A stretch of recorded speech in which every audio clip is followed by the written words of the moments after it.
What's going on, YouTube gang? It's ParkyReacts, and today's going to talk some more TikTok conspiracy theories. It's been a while. I've been away with some out of YouTube issues, such as starting a new job, which you can tell is taking a toll on me. I got the high bags going. It's a good look, you know. But I'm ready to get back on the YouTube train. So without further ado, let's get into it. Also, before we start, I want to say thank you to you guys for a whole bunch of new subs. I had a few videos get over 100 views. But you guys are showing me a lot of love, and I really do appreciate it. I don't want to sugarcoat anything. Okay, let's get into it. At the end of the day, Kevin doesn't have to worry about what people are going to say about him wearing a dress because of the long line of dress-wearing people before him. So now we have Big Mama's house 1, 2, and 3. Yeah. I've never seen Medea in a pantsuit. I think she wears dresses. So now I'm saying, why are we picking on poor little Kevin Hart? Because it was his turn next. Okay. Some of us are against the Illuminati, and we are against the Illuminati at our own detriment. When people are against the Illuminati, then they get punched in the face all the time. The press hates them, and nobody likes them. End quote. We all love Dave Chappelle. Exactly. Dave Chappelle has never been a part of the Illuminati. They don't want him or me or people like us. Whenever I've seen an interview with Kent Williams, he's always speaking facts, I swear to God. Like, this man is just, he's in the industry, he's been there for forever, and he knows what he's talking about. I trust him more than like any random dude on TikTok. Like, it's literally a celebrity telling you, you know, what he knows. The disturbing Japanese legend iceberg. This picture contains a list of urban legends from the least disturbing to the most. Today we're going to be talking about, or better known as, the Answer Man. This is a newer urban legend that honestly you could try at home if you're brave enough. It starts with 10 people sitting in a circle, and each person calls the individual to their left. Everybody presses call at the same time, so naturally some people's calls don't go through, but that's when the Answer Man picks up. The Answer Man picks up the phone on the other line, and you are able to ask one question, and he has to give you the right answer. And this question could literally be anything you can think of. After you ask your question, the Answer Man then will ask one of his own. And here's the thing, if you get his question wrong, a hand is supposed to come through the screen and rip a limb off your body. So tag 9 other people who are down to play this game with you, because I for sure will not play this one. The Japanese have a lot of cool urban legends. I remember I used to watch videos about like different urban legends. And I would say out of any culture, they probably are like the coolest. They have a lot of popular ones too, like the one at the beginning of the clip. It was like the girl with the black hair and down her face.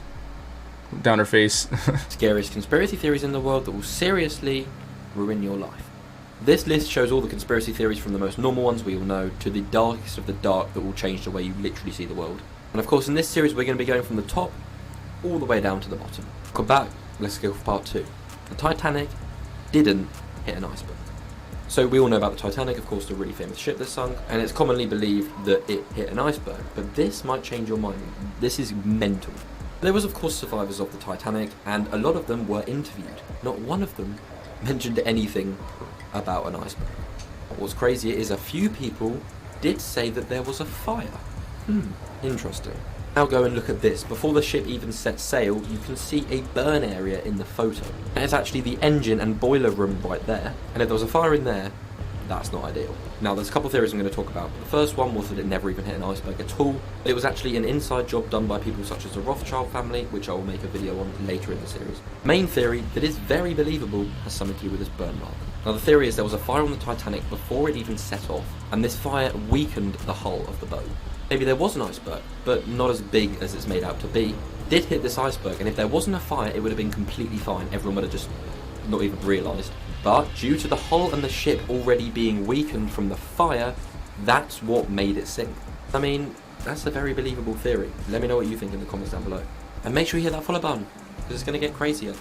There was like a lot of rich people on the Titanic. There was like a lot of like, important people, like CEOs, like rich families, stuff like that. Like there was so many people on there, and majority of them died. A lot of them had like business dealings that were kind of shady. I remember seeing stuff about that, but honestly it's pretty interesting to look into. The world's most dangerous conspiracy theories. This picture contains a list of conspiracy theories from the most well-known to the darkest. Welcome to Tier 9. Today we're going to be talking about the strange berry picker disappearances. God, that's a mouthful to say. In 2011, a man named David wrote a book called Missing 411. The book covers all of the most unsolved cases of people going missing in national parks. Some people would just wander off the trail, some would fall into the river, and some people didn't even know they were missing. Do you want to know what all of these people had in common right before they went missing? They were all picking berries. Stay with me, it's about to get crazy. One case is 6-year-old Lillian Carney, and in 1897, she went missing right after she was picking berries. According to her parents, she was here for 1 second and gone the next, almost like she just vanished. They notified the police, and around midnight, which was 12 hours later, they found her miles away from where she originally was, and they found her in a dazed trance. It gets even weirder. Police then start to question her on how she went missing, thinking maybe the parents had something to do with it. The little girl didn't even remember walking, which is crazy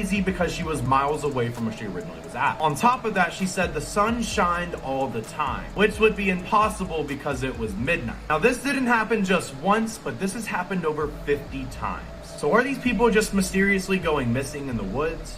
Or is there something darker here that we don't know about? I saw another missing 411 story. It was kind of similar to that. It was this little boy who was playing with, like, I think it was his cousins. They were having fun outside, and he disappeared randomly out of nowhere. And they found him, I think it was a couple days later, like in a different state, and like at the top of like a big mountain, and there was like almost no way to get up there without like gear, and he didn't have a scratch on him. It was like how he left, how he was last seen is how they found him, and he said that there was like a man, I think it was like No Face, who took him there. So that there's a lot of cool missing 411 stories, and they're all pretty credible in my opinion. Scariest conspiracy theories in the world that will seriously change your life. Part 11.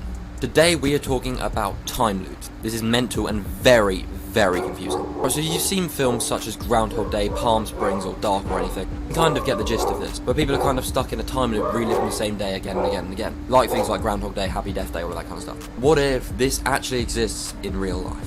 The theory is maybe there are some kind of wormholey weird places on Earth that connect interdimensionally with parallel universes. Told you it was confusing, didn't I? Now, if you don't know, parallel universes, a universe is the same as ours, but things play out differently. But maybe there are actual things like this out there. So kind of think of it as if like a black hole, but on Earth. And maybe when you enter this, it kind of freezes time, so you're just stuck on your own. Almost like in your own bubble, just going through the same day again and again and again. I mean, it's mental and a crazy theory, but I mean, if you think about certain explanations for it, it kind of could be possible. But it's still mental. Honestly, I feel like it would be really cool to live the same day over and over again. Not forever, but maybe for like a week. Just have like the opportunity to redo the day you just had, and you know what's gonna happen, and anything you do really doesn't matter except for like the last day. But it's just I feel like it'd be kind of cool. The childhood conspiracy theory iceberg. This picture represents conspiracy theories that will change your childhood forever. As always, make sure to join the Discord for the full list. This is Tier 1. Mrs. Puff is a psychopath. We've all seen SpongeBob, and we've all seen Mrs. Puff before. On the episode titled No Free Rides in Season 2, Mrs. Puff says this. What have I done? Everyone will know that I let him slide through school. I'll have to move to a new city, start a new boarding school with a new name. No, not again. This is hinting that Mrs. Puff has changed her identity before, and I promise this gets worse. In Season 12, Episode 21, SpongeBob is helping her organize some of her junk, and he comes across a newspaper that says, Deranged Boat Teacher Makes Getaway. So the real question remains, who is Mrs. Puff? The early SpongeBob seasons are really dark. Like I think it was supposed to be like an adult show. I think like the first. I think that's what they intended it for it to be, but they couldn't get it to go on like Adult Swim or whatever. So it just went on Nickelodeon. They kind of kidded it down. But honestly, it's still one of the best shows of all time, in my opinion. With that being said, I hope you guys enjoyed this video. If you did, please like, subscribe. Thank you guys for all the support you've been showing me. I plan on coming back and trying to get daily videos out again. If not daily, every other day. But yeah, thank you guys for watching, and I'll see you in the next one. Peace.